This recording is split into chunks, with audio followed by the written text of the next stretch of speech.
What's going on, everybody? It's your girl, Miss Kayla, here Yes. on Total Entertainment Radio with the DTI Takeover Show. For those of you who are just tuning in, y'all know what we're here to do. We're here to spotlight and shine light on another dope entrepreneur business Yes. owner who's out here doing their thing. So I have Miss Donnica Campbell here. She is the owner of One World Consultations. How Consultation. are That's you? right. I am doing great. How are you? I am well. Welcome to the show.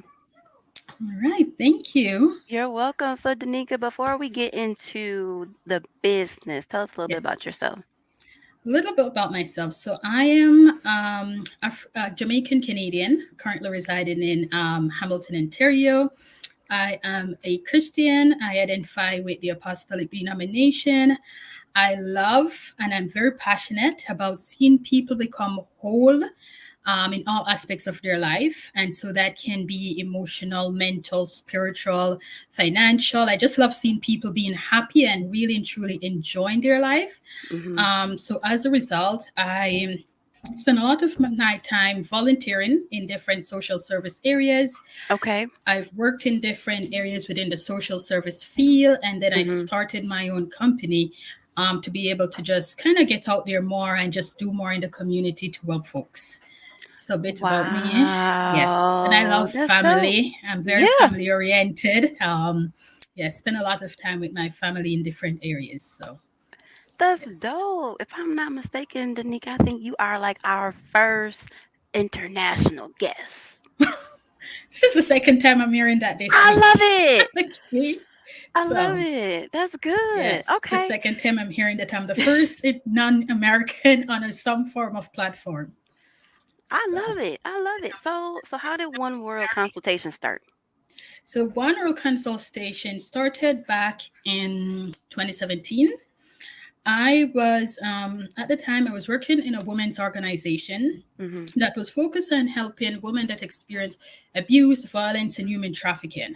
Mm, One of the things I noticed was a lot of our work did not really speak to women from different backgrounds. It was mm, very focused on just mainstream women, and so women that were immigrants or newcomers, or women that were not necessarily Caucasian or from the Canadian culture. hmm, A lot of what we did, it's like trying to fit a circle into a square.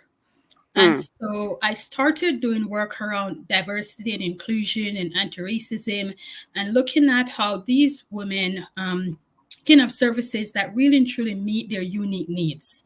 Right. hmm. So I started really slowly within the organization. I was doing the work, and my work then just kind of snowballed because I kept doing more work, doing more work, doing more work.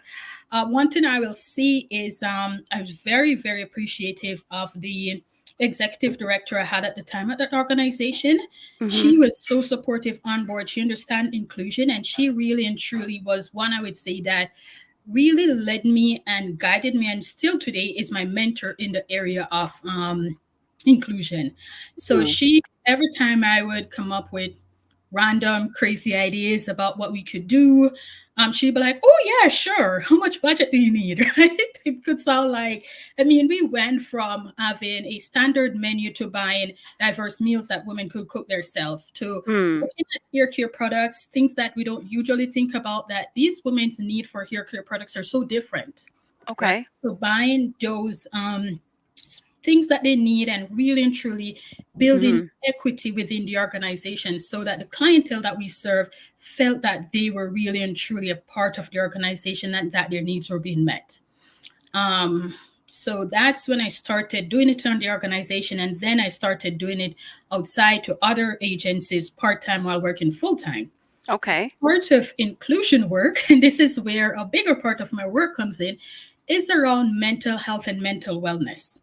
Hmm. Um, so traditionally within my culture, it's not something that was really talked about or dealt Right. with, or I was really and truly just told like these are things you just kind of pray about and you just Yeah. go away. Just that's something that I ever grew up hearing people talk about. So let me stop you right there real quick. Yes. Why do you think that? Like, why do you think we're against our culture too? Like, why do you Mhm. think our culture is so such against mental health and talking about it? I think what it is quite often people don't understand mental health. And when we don't understand something, there's a fear that comes with it. Yeah. And so I use this analogy: when the only tool you have is a hammer, everything looks like a nail. Mm. So when all you know, let's say, is church or Yeah. family or whatever it is, you take every problem and you fit it within that box. Wow. Until we widen our toolboxes, then we can kind of say, okay, this situation requires this kind of support. That Right. situation required that support. And I think for me, like, I grew up, was born and raised in Jamaica. I never heard about mental health, and I went straight through high school. Just never Mm. mentioned, Mhm. right? Doesn't mean it doesn't exist, but it just was something not talked about. So even in my own family, they just look at you very strange because they just cope. It's not their problem. So it's presenting it also in a way that meets their cultural need. So Mm. quite often, what I find I have to do is reframing a lot, Yeah. right? Using different language, same concept, just different language, different terminology, different ways of looking at things. And that way, I find I get way more buy-in from people. They're more open to listening. They're even more open to access counseling supports, which I know Mhm. there's still some stigma and taboo, but I think it's more open now. And even attending workshops around it, right? So I think the way we present it to people is kind of like I Mhm. have to speak their language for them to listen to me, Yeah. right? And I think that's where it is. It's listening to them listening to me, and meeting halfway, recognizing that they may not fully buy in, but something for me is better than nothing. If it's just a little open door. So Got you. Okay. So now, are you on a journey to spreading mental health awareness, like you're doing the inclusiveness? I think I'm on a journey to support people that recognize they need healing and helping them heal, Okay. right? So that healing can be whether it's from traumatic experience, whether it be emotional, mental, spiritual, familial, generational, is I'm just there as a support to walk alongside them and this healing journey, recognizing I'm not going to have all the answers, but together they know that they have someone they can depend on with me, and Yeah. I can also learn from them because this is their journey, Mhm. right? So with Mhm. everyone's journey, it's going to look different, and everyone's at different stage, everyone's at a different level, and everyone will be know what works for them and what doesn't work for them. So even me with helping everyone, I have to keep widening my toolbox each day, Right. just because you Right. meet people and everyone's just so different, from that intersectional perspective. So I think that's a big part of my passion is I want to see people heal. I'm a firm believer in God, and I believe that God created us to live a true, healthy, and wholesome life. Yeah. And I think that's something that I really and truly want to see every person, or as much as possible, enjoy throughout whatever lifespan they have. I love it. So how did you get yourself in a mind frame? Because it's not easy No. to on the journey that you're taking. And it's not easy to constantly be that support and that encourager and that the role that you're taking on. Like, do you have that for yourself? Yes. Good. Definitely. So I'm a part of a community. I'm a part of a group called Manifesting Your Excellence, and all women lead. And so we create support for each other. So we have monthly meetings. We do check-ins. I Mhm. have a clinical support worker that I do, where if I'm feeling overwhelmed, I can just send a message. Do you have a minute to talk? Can we schedule a meeting, depending on how long I think I need that support. I have for my own self as well, my own church community that I can lead, and then my own family and friends. Good. So I'm a firm believer that if I'm going to be telling people to do something, then I need to do it. So practicing what I preach, right? I have to Mhm. model to be whatever it is that I'm encouraging other folks to do. Right. So that's something that I'm a really, really firm believer in, and something that I do try my best Mhm. to put in practice as much as possible, right? Yeah. Making sure that I look at it for my own self. So before I even meet with someone, I do that introspection, right? Is something coming up for me? Do I need more support before I meet with this individual? And what That's does that good. look like, right? Because I Mhm. also don't want to be projecting my own issues on my Right. clients. That's So good. that's why I'm so mindful of that.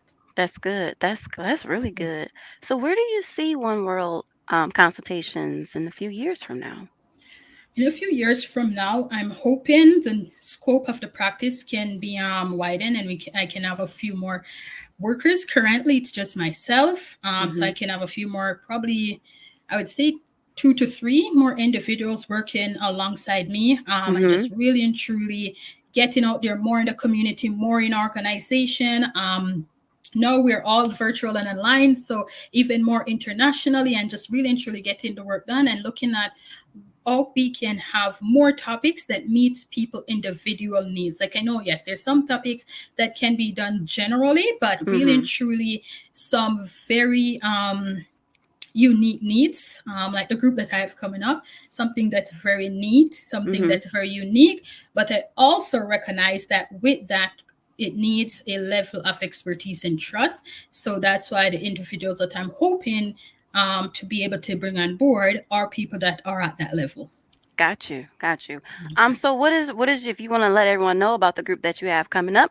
Yes. So I have a group coming up. It's called Nurturing Intimacy from Within. And what that group is really and truly focused on is, as I said before, is really and truly looking at the different aspects of our life. So emotional, spiritual, financial, mental, and how we can build more connection, a deeper connection with ourselves and others. Okay. Right? So moving from surface level, moving from just the everyday norm to getting deep, right? Mhm. Learning how we can love all of ourselves. So recognizing that I'm not perfect, I have Yeah. flaws, these are my flaws, but I still love myself. So that's a big part around vulnerability and being genuine and open with ourselves. So then what that means is when we're looking at building relationship, whatever Mhm. form of relationship, we have the standard that we've set for others. That's So good. So how that's can the need. people sign up for that? The easy way is just send me an email. So my name, my full name, Donnica Campbell at gmail.com. I would say is the easiest way that they can really and truly get a hold of me. Mhm. Um, you can always go on my website, One World Consultation, at that one word one www.oneworldconsultation.com. Or I'm also a member of manifestingyourexcellence.com. So those are the different platforms. I am on Instagram at One World Consult, Mhm. and that will have everything. You can also get a hold of me there, as well as Facebook, One World Okay. Consultation again. And Okay, you're on Facebook at One World Consultations. One World Consultation. Yes. All right. Well, y'all heard it here first on Total Entertainment Radio. Thank you, Danica, for being a guest on our show. Y'all make sure you all follow One World Consultations on all social media platforms, Instagram and Facebook. And it sounds like a good healing process. And it sounds Yes. like something where we all may need. Now, is it just women? Is what So our I women your work with focus? women and men both, Okay. but this group is just specific for women. The Okay. main reason, the content, I believe, will best be received from male to male rather than me. Me, right. So Right. that's right. So I'm hoping I got to you. do a session for men in the future as soon as Yeah. I find a male that can run it. But yeah, I do think that because I mean we're also going to be going through sexual intimacy. What does that mean? What does that look like? Thinking Got outside the you. norm, making people comfortable. Yeah. So I don't think a man would want me to be To the listen to lead in you. that conversation. Got So you. that's why this one's only for women. But I do work with both male and female. Yes. That's good. So men and women, well, Yes. men, y'all have y'all event at a different time. Yes. But young ladies, there's an event coming up for you. Make sure you follow Danica Campbell, One World Yes. Consultations on Instagram and Facebook for more information. Make sure y'all continue to follow Total Entertainment Radio. Go to our Facebook at Yes. Total Entertainment Radio. Follow, go to our website, www.totalentradio.com. Hit that TR radio button to take a listen and follow us on Instagram at the Total ENT Experience. I'm your girl, Miss Kayla, and we are signing out. Peace.